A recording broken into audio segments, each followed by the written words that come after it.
Amém? Mais uma vez, salve os irmãos com a graça e a paz do Senhor. Olha só o que deixaram aqui.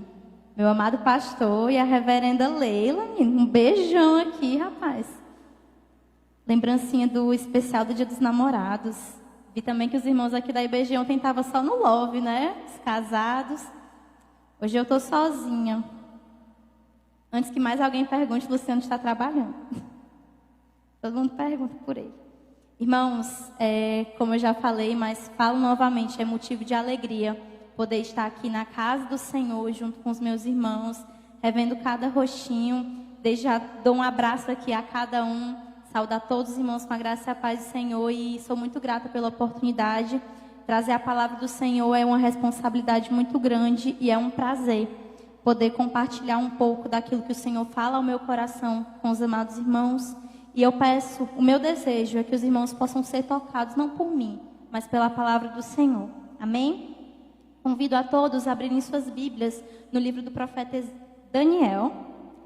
Profeta Daniel, no capítulo 1, e nós vamos ler do versículo 1 ao versículo 8.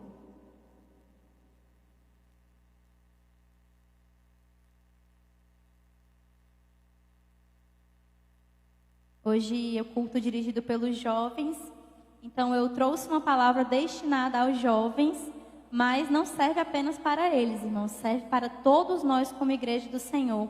A palavra de Deus, ela é viva e eficaz, e ela é capaz de falar do mais jovem ao mais velho, se nós estivermos dispostos a ouvir o que o Senhor quer nos ensinar. Amém? Os irmãos encontraram? Daniel, capítulo 1. Amém? A minha versão é a NVI. No terceiro ano do reinado de Jeoaquim, rei de Judá, Nabucodonosor, rei da Babilônia, veio a Jerusalém e a sitiou. E o Senhor entregou Jeoaquim, rei de Judá, nas suas mãos, e também alguns dos utensílios do templo de Deus. Ele levou os utensílios para o templo do seu Deus, na terra de Sineá, e os colocou na casa do tesouro do seu Deus. Depois, o rei ordenou a Aspenaz, o chefe dos oficiais da sua corte, que trouxesse alguns dos israelitas da família real e da nobreza, jovens sem defeito físico, de boa aparência, cultos, inteligentes, que dominassem os vários campos do conhecimento e fossem capacitados para servir no palácio do rei. Ele deveria ensinar-lhes a língua e a literatura dos babilônicos. De sua própria mesa, o rei designou-lhes uma porção diária de comida e de vinho. Eles receberiam um treinamento durante 3 anos. Alguns que vieram de Judá: Daniel, Ananias, Misael e Azarias. O chefe dos oficiais deu-lhes novos nomes. A Daniel deu o nome de Beltesazar, a Ananias, Sadraque, a Misael, Mesaque e a Azarias, Abidnego. Daniel, contudo, decidiu não se tornar impuro com a comida e com o vinho do rei, e pediu ao chefe dos oficiais permissão para se abster deles. Amém? Curvemos nossas cabeças, vamos orar mais uma vez ao Senhor. Querido Deus, Criador dos céus e da terra, o Deus que nos formou, o Deus que nos sustenta em Tuas mãos, a Ti nós elevamos, Pai, a nossa voz em oração, declarando que o Senhor é bom, que o Senhor é justo e que não há outro Deus que se compare a Ti. Pai, que nessa noite o nosso coração possa estar aberto para o que o Senhor quer nos ensinar. Que o Senhor possa tocar no íntimo do ser de cada um dos irmãos aqui presentes. Senhor, que ninguém olhe para mim, mas para a Tua palavra. Que ela seja a única estrela aqui nessa noite, meu Deus. Que o Senhor possa colocar em nossas mentes, em nossos corações, a Tua vontade. Que o Senhor possa enraizar esses princípios em nossos corações. Pai, em especial eu Te entrego a vida de cada um dos jovens aqui presentes, Senhor. O Senhor sabe o quanto é difícil permanecer puro em meio a esse mundo caído. Mas eu peço, sustenta esses jovens a cada dia. Não retire Teu Santo Espírito deles. Que eles possam servir ao Senhor e se alegrar nisso a cada dia. Que o Senhor possa me usar, Pai. O Senhor conhece os meus defeitos, o Senhor conhece as minhas falhas melhor do que eu mesma. O Senhor sabe que eu sou pequena e que eu sou incapaz, pois sem Ti, meu Deus, eu nada posso fazer. Por isso eu peço, Pai, que eu me cale e que o Senhor fale por meio de mim. Que não sejam as minhas palavras, mas o Senhor. E que cada um que entrou aqui possa sair tocado e transformado pela Tua palavra, que é soberana sobre nós. Louvado e engrandecido seja o Teu nome eternamente, Senhor Jesus. Amém. Amém, irmãos. Eu escolhi a história do profeta Daniel, pelo menos um trecho da história, o comecinho da história, porque Daniel era um jovem que se destacou em seu tempo. Nós como cristãos, nós bem sabemos, assim como eu falei agora na minha oração, nós vivemos em um mundo caído. E Daniel estava em uma circunstância parecida. Ele estava no meio de uma sociedade com princípios totalmente inversos aos seus. E ainda assim ele guardou no seu coração os princípios que ele tinha aprendido com o povo de Israel. Ele guardou no seu coração a palavra do Senhor. E por isso essa noite eu trouxe uma mensagem com o título: Estamos no mundo, mas nós não somos do mundo. E eu espero, irmãos, que você possa sair daqui tocado através da palavra do Senhor. Irmãos, dando um pouco do contexto histórico para que vocês possam compreender, acredito que os irmãos devem conhecer bastante a história do povo de Israel, povo teimoso, desobediente, idólatra. E por conta dessa idolatria, por conta dessa desobediência, o povo de Israel ele foi castigado por Deus severamente. E um dos castigos que o Senhor enviou para o seu povo foi o cativeiro na Babilônia. O povo de Israel, o povo santo, escolhido do Senhor, foi levado como escravo para a corte babilônica para poder servir ao rei de lá. Homens, mulheres, crianças e jovens foram levados cativos. E entre essas pessoas estava o profeta Daniel. Ainda bem jovem, ele foi levado junto com seus amigos, seus compatriotas, Ananias, Misael e Azarias. Outros moços que também tinham sua idade ali muito tenra, eram muito jovens, mas que já foram levados tragicamente para servir como escravos na corte babilônica. Por serem tão jovens, eu acredito que os oficiais pensavam que esses jovens seriam muito mais facilmente moldados a uma nova realidade. Acredito que os irmãos concordam que é muito mais fácil que quem é jovem seja mais influenciado do que quem já tem mais idade, porque nós já temos princípios muito bem enraizados e é mais difícil de mudar. Tem até um ditado, né? O pau que nasce torto nunca se endireita. Eu não acredito nisso porque Jesus conserta. Mas existem certas coisas que com o passar dos anos se afixam tanto em nossas mentes que é mais difícil de mudar. Então eu acredito que eles escolheram aqueles jovens porque pensaram que eles seriam mais fáceis de influenciar, que seriam mais fáceis de se acostumar com aquele mundinho ali na Babilônia. Eles deveriam, segundo os estudiosos, ter por volta de 15 anos de idade. Então, talvez alguns dos jovens tenham essa idade. 15 anos de idade, quando o profeta Daniel e seus amigos foram levados para a Babilônia, separados de suas famílias, separados do seu povo, da sua cultura, mas não separados do seu Deus. Porque o Senhor permaneceu no coração de cada um daqueles jovens, mesmo distante da sua terra, distante dos princípios bíblicos, distante da lei de Deus, o Senhor permaneceu no coração deles. E foi isso que manteve eles fiéis ao Senhor. Aquela educação babilônica, a educação que os babilônios ofereciam a eles, tinha o objetivo de deletar, irmãos, de excluir aquela identidade do povo de Israel da mente daqueles jovens. Eles eram escolhidos para servir à corte e, não sei se os irmãos prestaram atenção, mas eles tinham um preparamento de 3 anos. Era como se fosse um curso, né? Eles entravam lá, se preparavam. Eles tinham que aprender sobre magia, tinham que aprender sobre astrologia, tinham que aprender detalhes acerca dos deuses pagãos, tinham que aprender um novo idioma. Até o nome daqueles jovens foi mudado. Nem o nome deles, que era tão importante para o povo de Israel, permaneceu o mesmo. Ananias, Misael e Azarias agora se chamavam Sadraque, Mesaque e Abidnego, que os irmãos devem conhecer muito bem a história da fornalha de fogo. E Daniel se chamava Beltesazar. Nem o nome deles permaneceu a mesma coisa. Uma das irmãs que leu o versículo hoje falou a respeito de identidade. E eles tentaram, a todo custo, mudar a identidade daqueles jovens, transformar aqueles jovens em babilônicos, fazer com que eles esquecessem do passado deles, na terra deles, esquecessem do seu povo, esquecessem do seu Deus. E ao chegarem lá na corte babilônica, aqueles jovens fizeram um acordo. Entre eles combinaram, nós não vamos comer a comida dos babilônicos. O rei tinha uma dieta toda especial preparada para aqueles jovens. E naquela dieta tinha uma porção de coisas que o povo de Deus, naquele tempo, de acordo com as leis do Antigo Testamento, as leis cerimoniais, as leis dietéticas, o povo de Deus não poderia comer aquele tipo de carne, não poderia misturar a sua comida com a comida dos babilônicos. E por conta disso, aqueles jovens decidiram: nós não vamos pecar contra o Senhor, nós não vamos nos dobrar diante das regras deles. Deixa que eu mesmo vou fazer a minha própria dieta. E inclusive tem até o pessoal chama, né, o jejum de Daniel. Daniel e seus amigos comeram apenas legumes. E aqueles jovens se destacaram no meio dos outros. Eles pareciam inclusive mais saudáveis do que os outros jovens. E quando Sadraque, Mesaque e Abednego, anos depois, eles são obrigados a se curvarem diante da estátua de ouro do rei Nabucodonosor. Acredito que os irmãos devem conhecer a história. Quando aqueles jovens são obrigados ali, à custa da própria vida, a se curvarem diante daquela estátua, eles preferiram queimar vivos na fornalha do que desonrar a Deus. Nós sabemos que Deus os livrou da fornalha, mas eles disseram: ainda que o Senhor não nos livre, nós não nos curvaremos perante a tua estátua, rei Nabucodonosor.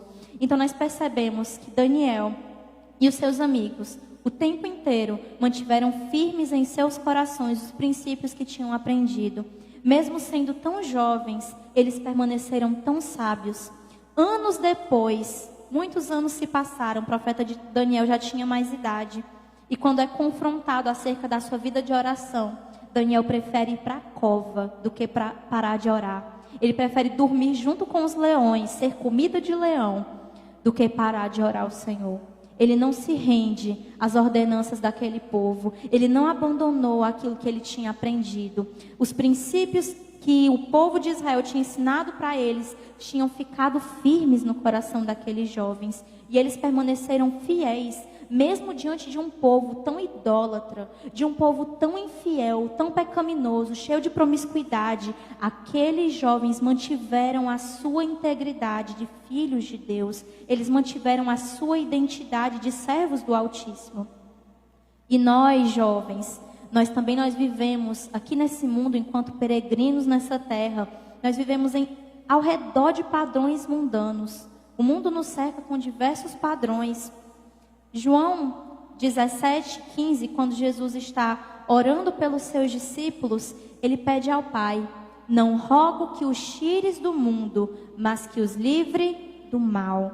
O Senhor Jesus está dizendo assim: não tem como tirar eles de lá, vocês estão no meio das pessoas mundanas. A minha oração, Pai, é que o Senhor livre os meus filhos do mal, que o Senhor livre os teus servos do mal. Irmãos, ninguém aqui é extraterrestre. Todos nós somos do mundo. Nós somos pessoas que habitamos no meio de pessoas mundanas. Com certeza no seu trabalho você convive com pessoas ímpias. Na sua escola, na sua faculdade, no seu curso. Às vezes até na igreja. Você convive com pessoas que ainda não se renderam ao Evangelho, que ainda não foram alcançadas pelo amor de Deus.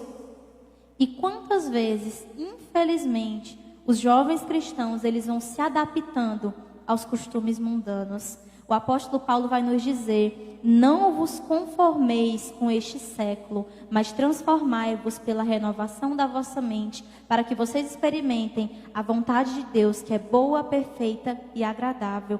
O apóstolo Paulo diz: não vos conformeis, não se amoldem aos padrões desse mundo, jovens. Não fiquem amoldados, não se tornem maleáveis, flexíveis diante dos padrões que o mundo quer impor para vocês. Não se rendam diante desses padrões. E muitas vezes nós percebemos que os jovens cristãos têm medo, têm vergonha. Na rodinha de amigos, né, ser jovem cristão parece ser muito careta. Porque se vestir igual cristão é muito careta. Falar igual crente. Não vou falar que eu sou crente não, para eu não passar vergonha. Vixe, é crente, é alienado. Nós temos vergonha de levar o nome do nosso Deus. Nós temos vergonha de ir contra. Nós temos vergonha de confrontar as pessoas com a verdade. Nós somos como cartas vivas que são lidas diante das pessoas. Talvez você seja a única Bíblia que as pessoas vão ter acesso durante a vida. Talvez vocês sejam a única igreja que as pessoas vão ter acesso durante a vida. E que tipo de mensagem você tem levado através dos seus comportamentos? Que tipo de mensagem você tem transmitido para as pessoas que convivem com você? Será que é você que evangeliza os seus amigos para o bom caminho? Ou será que é os seus amigos que evangelizam vocês? Será que é os seus amigos que arrastam vocês para os costumes mundanos? Vamos pensar, irmãos, nos namoros cristãos de hoje em dia, que muitas vezes de cristão só tem um nome, né? É um namoro cristão, mas são jovens dentro da igreja que têm o mesmo padrão de contato físico que uma pessoa ímpia. Irmãos, o quanto isso é vergonhoso. Não para nós, né? Mas para o Senhor. Isso é motivo de vergonha. Existem jovens dentro da igreja que se entregam à imoralidade e acham que isso é normal. Que se entregam à lascívia, ao pecado e acham que só porque não foram para a cama juntos ainda, tá tudo bem. Eu posso fazer tudo, só não posso passar do limite, né? Se tá de roupa, tá tudo bem. Irmãos, não é assim. Onde está a santidade? O temor ao Senhor. Muitas vezes, esses mesmos jovens sobem no púlpito como se nada estivesse acontecendo. Louvam a Deus com os mesmos lábios que desonram a Ele. Erguem as mãos em louvor, com as mesmas mãos que usam para desonrar o nome de Deus. As mesmas mãos que tanto envergonham o Evangelho, as mesmas mãos que pegam nesse microfone. Que tipo de mensagem você tem passado, jovem, com seu relacionamento, jovens que namoram? Você quer mesmo colher a semente de ter um namoro ímpio? A colheita é certa e é sempre maior do que nós pensamos. Se você plantar um relacionamento em santidade, eu tenho certeza que você vai colher bons frutos. Eu digo isso porque eu colho. Não é fácil, se eu disser que é fácil, eu estou mentindo. Não é. Nossa carne tem desejos, o nosso eu quer vir à tona. Mas nós precisamos dizer não. Eu amo meu Deus mais do que isso. Eu tenho muita vontade de fazer isso aqui. Mas o meu Deus vale mais. Eu não vou desonrar o meu Deus para agradar a outra pessoa. Eu não vou ir contra os princípios que o Senhor tem para a minha vida. Eu não vou me curvar diante dos princípios que o mundo tem imposto goela abaixo para mim. Irmãos, existem muitos cristãos com nome sujo na praça. Pessoas que compram e não pagam o que devem. Né, Raquel? Raquel, vendedora, sabe o que é isso, irmãos? Existem tantos cristãos fazendo isso. Quem é dono de loja aí sabe o quanto é ruim quando a pessoa compra e não te paga. Infelizmente, cristãos fazem isso uns com os outros, irmãos. Isso traz vergonha ao nome do Senhor. Falam mal uns dos outros. Invejam uns aos outros. Cristãos cheios de orgulho no coração. Se sentem superiores uns aos outros. Não, porque eu canto melhor que tu. Então eu sou melhor. Não, eu prego muito melhor que tu. Então eu sou melhor. O maior de nós, irmãos, tem que ser servo.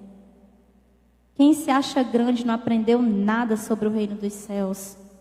Nós somos tão pequenos, tão miseráveis e tão amados pelo Senhor. Esse amor tem que nos constranger a sermos humildes, não orgulhosos. E quanto orgulho habita no meio da igreja de Deus muitas vezes. Irmãos, a juventude de hoje parece que não exala mais a essência de Cristo. Não tem mais decência no falar. Se você vê um jovem mundano e um jovem da igreja falando, é praticamente a mesma coisa, não tem diferença nenhuma. Não tem modéstia no vestir. Não se preocupa com a santidade dos outros irmãos. Quando você olha para as roupas que você veste, por exemplo, você acha que elas retratam a imagem de um servo de Deus, de uma serva do Senhor? Eu sei que isso parece tão retrógrado, parece tão antiquado, e isso bate nos nossos ouvidos de uma maneira tão dolorosa, porque a gente não quer mudar. Parece machista, sei lá, eu falar isso, né? A gente tem que, não só as mulheres, tá? Os homens também muitas vezes têm que vigiar o jeito que se veste. Não porque eu preciso mostrar para o pastor que eu sou santa, que eu preciso mostrar para a irmã que eu sou santa, porque botar uma saia até o joelho vai mostrar que eu sou santa. Não. Eu posso estar com essa roupa aqui com o coração podre por dentro. Isso aqui é só a casca. Mas nós precisamos ter cuidado, até com a forma como nós nos vestimos. Isso demonstra zelo, cuidado. Isso demonstra santidade ao Senhor. E talvez doa no seu coração ouvir isso. Mas a verdade dói mesmo. Uma vez, quando eu estava conversando com a irmã Diana, ela não gosta que chame de Diana, né? A irmã Maia e o pastor Eronildo, nós estávamos gravando o vídeo e eu falei para eles uma frase que me impactou e até hoje eu carrego, que as prostitutas do tempo de Jesus se vestiam muito melhor do que as mulheres cristãs de hoje. Desde que eu ouvi aquilo, irmãos, alguma coisa em mim mudou. A gente se envergonha porque a gente leva os outros a pecar. A gente leva os outros a cair em tentação muitas vezes. Quando você olha, jovem, adulto, todos nós, irmãos, quando você olha para um ímpio e para o tipo de cristão que você é, que diferença você vê? Quando o Senhor olha dos altos céus aqui para baixo, e Ele olha o seu povo, e Ele olha o povo que vive em trevas, que diferença que o Senhor tem visto? Porque muitas vezes o sal se tornou sem sabor e a luz já deixou de brilhar há muito tempo. E o que nós aprendemos com o exemplo do profeta Daniel e de Sadraque, Mesaque e Abednego é que nós precisamos resistir ao maligno. Vai ser difícil, a pressão é grande, o mundo nos confronta, mas nós precisamos estar revestidos da armadura do Senhor e combater as setas inflamadas do maligno dia após dia. É uma luta, irmãos. E sem o Senhor nós não conseguimos vencer essa batalha. Nós precisamos estar cheios do Espírito do Senhor, cheios da presença do Senhor. Sinceramente, irmãos, hoje em dia é até difícil saber quando a pessoa é cristã e quando não é. A maior vergonha é quando a pessoa vira assim, tu é crente? A gente até vergonha de dizer, eu sou, vou na igreja e tal. A gente tem que falar com orgulho, eu sou. Servo do Deus Altíssimo, não me envergonho. Paulo não se envergonhava do Evangelho, pois ele sabia que o Evangelho é o poder de Deus para a salvação de todo aquele que crê. Por que eu vou me envergonhar de servir o Rei dos Reis? Por que eu vou me envergonhar de vir à casa de Deus? Por que eu vou me envergonhar de falar como filha de Deus? Devemos nos envergonhar daquilo que desonra ao Senhor, daquilo que envergonha a cruz de Cristo. Não devemos nos envergonhar de fazer o que é correto. É porque o mundo está tão doido que parece que fazer o correto hoje em dia é errado. Você querer seguir de maneira decente, você viver de acordo com os princípios da palavra do Senhor, é ser antiquado, é ser alienado, é ser retrógrado. Pois eu prefiro parecer retrógrada do que agradar ao mundo, do que trazer vergonha ao nome do meu Deus. É muito melhor você ser excluído pelos seus amigos do que ir cheio de amigos, caminhando em direção ao inferno. Irmãos, em meio a esse mundo caído, esse mundo cheio de pecado, que nós fazemos parte, nós precisamos exalar o bom perfume de Cristo. Nós precisamos transmitir a luz do Evangelho, o amor do Evangelho para as pessoas. No capítulo 2 de Filipenses, se eu não me engano, não lembro o versículo, o apóstolo Paulo vai nos dizer que nós, como filhos de Deus, devemos brilhar nesse mundo como estrelas no universo. Devemos resplandecer a luz do Senhor para cada pessoa que nos encontrar. Ser mais um pontinho escuro no meio dos outros não faz diferença alguma. Nós precisamos brilhar, não para que a nossa luz seja notada, mas para que a luz do Senhor possa ser reconhecida e crida por todos aqueles que nos ouvirem.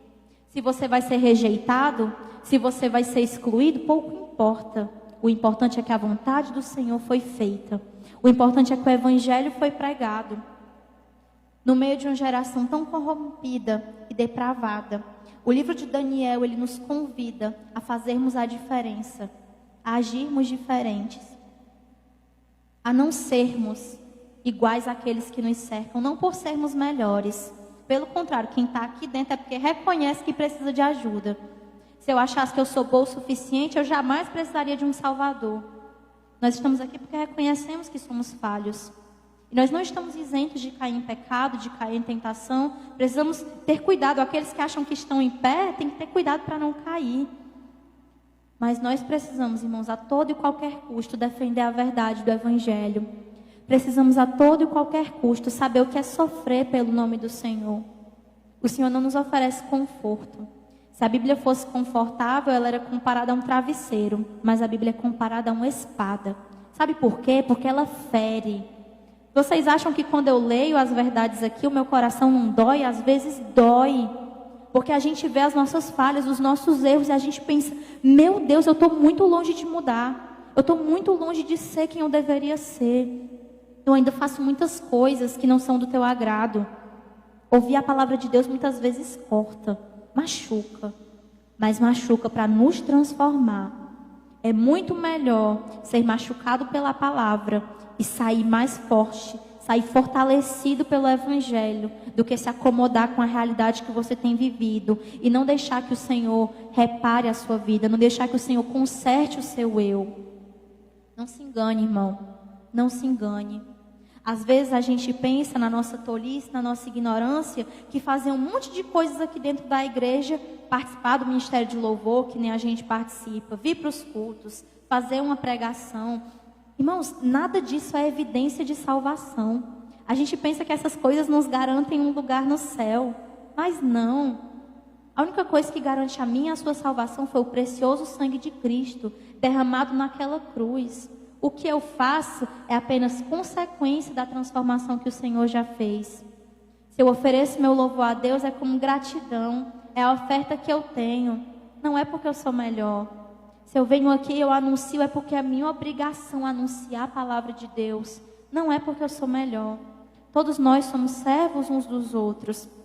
Irmãos, nós podemos ter nascido na igreja, crescer na igreja, ter o corpo velado na igreja e ainda assim caminhar em passos largos em direção ao inferno. Porque apenas levar título de cristão não adianta muita coisa se as nossas obras das nossas mãos não evidenciarem essa mudança. Daniel e seus amigos mostraram que eles amavam ao Senhor. E como você tem mostrado o seu amor para com o Senhor? É tão fácil cantar, que nós cantamos na música Hosana, te amo, falarmos um te amo para o Senhor. Jesus, eu te amo mais que tudo. Mas nós falamos isso com o nosso coração distante do Senhor. É tão fácil falar da boca para fora e tão difícil viver isso na prática.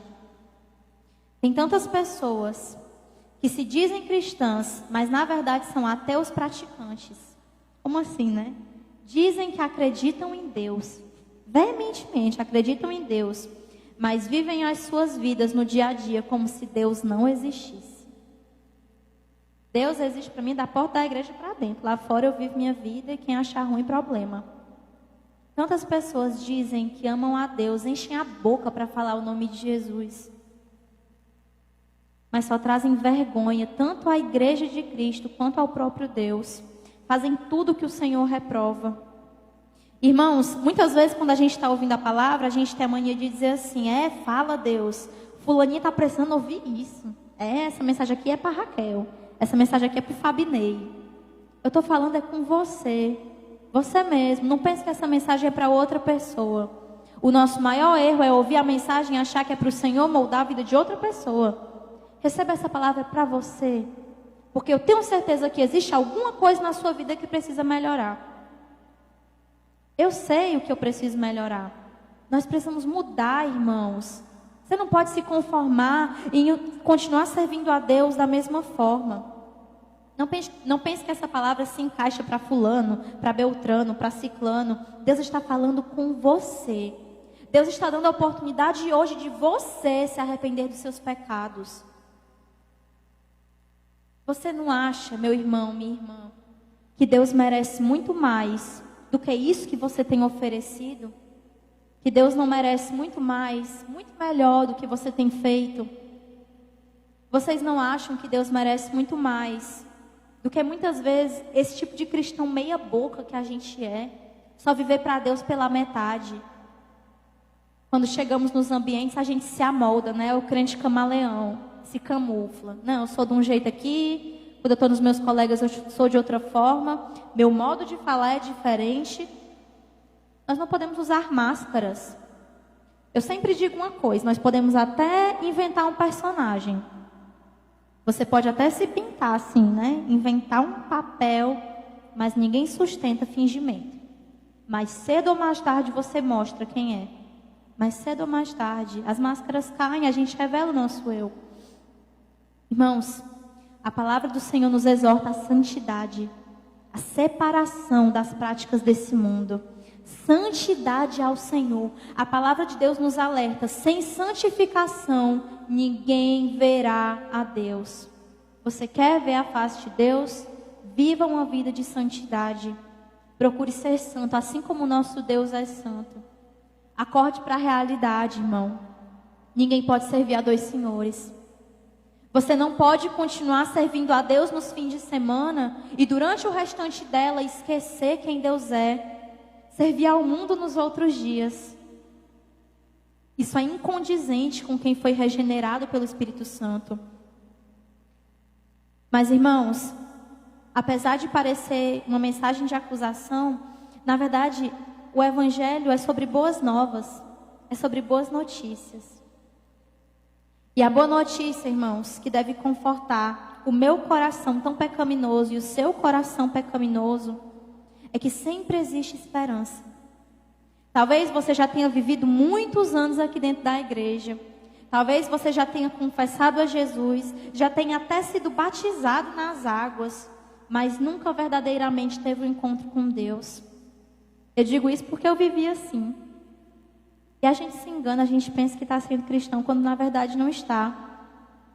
Mas, irmãos, a boa notícia é que o nosso Deus, o Deus que me fez, que fez cada um de vocês, Ele é rico em misericórdia. Ele é rico em perdoar. Apesar dos seus muitos pecados e dos meus muitos pecados, Deus estende as suas mãos para cada um de nós.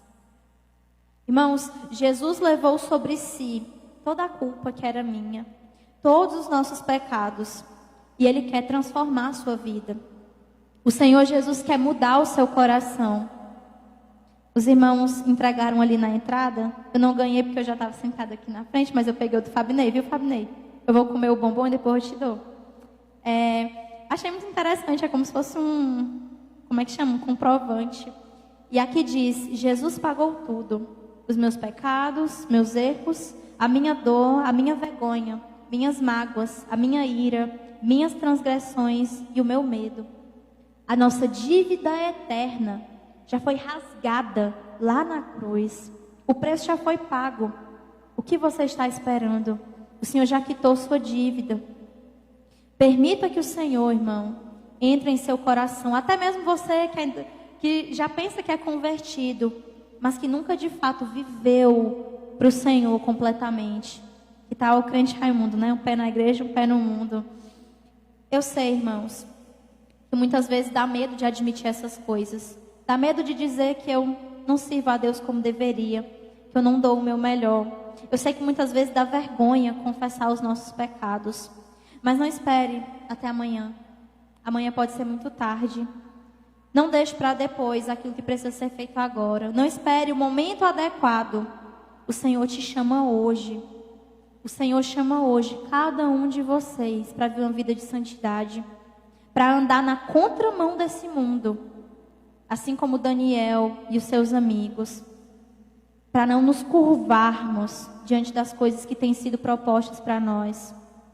Se o seu relacionamento tem sido um relacionamento mundano, diga não ao pecado, diga não aos padrões desse mundo e escolha trilhar um caminho de santidade. Eu garanto para você que a recompensa é grande.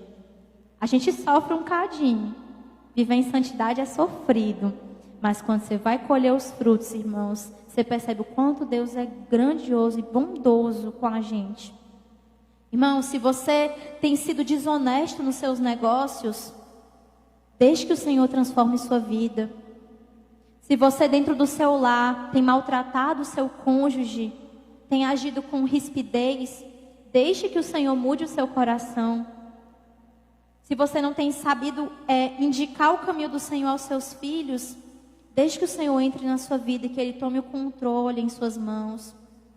Deixe que o Senhor cuide da sua vida e das coisas que você precisa melhorar. O nosso Deus, irmãos, como eu falei, Ele é rico em misericórdia. O amor do Senhor dura para sempre. E Ele está disposto a entrar na minha vida e na sua vida, se nós o aceitarmos como Salvador dela. E eu pergunto, na verdade, se há alguém aqui essa noite que deseja se render aos pés do Senhor, se alguém aqui nessa noite está afastado dos caminhos do Senhor, deseja se reconciliar, deseja voltar à casa do Pai, se alguém aqui essa noite ouviu essa palavra e se sentiu tocado pelo Senhor, não espere muito, não espere depois, talvez o depois não chegue, isso não é uma ameaça. O Senhor te chama para viver uma eternidade ao lado dele. A graça é um presente imerecido.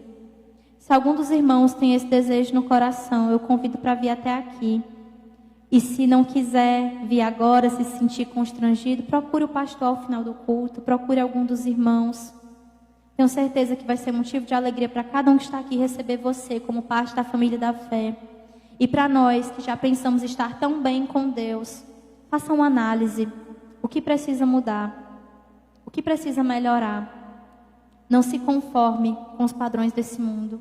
Não aceite o alimento que o mundo dá, mas se alimente da palavra do Senhor e permita que essa palavra molde quem você é. Amém, irmãos? Essa foi a mensagem que o Senhor colocou no meu coração e eu espero que eu possa ter transmitido da maneira correta e que os irmãos não desanimem, porque apesar dos nossos pecados, dos nossos erros, o nosso Deus, Ele permanece fiel conosco. Amém? Eu agradeço a oportunidade em nome de Jesus.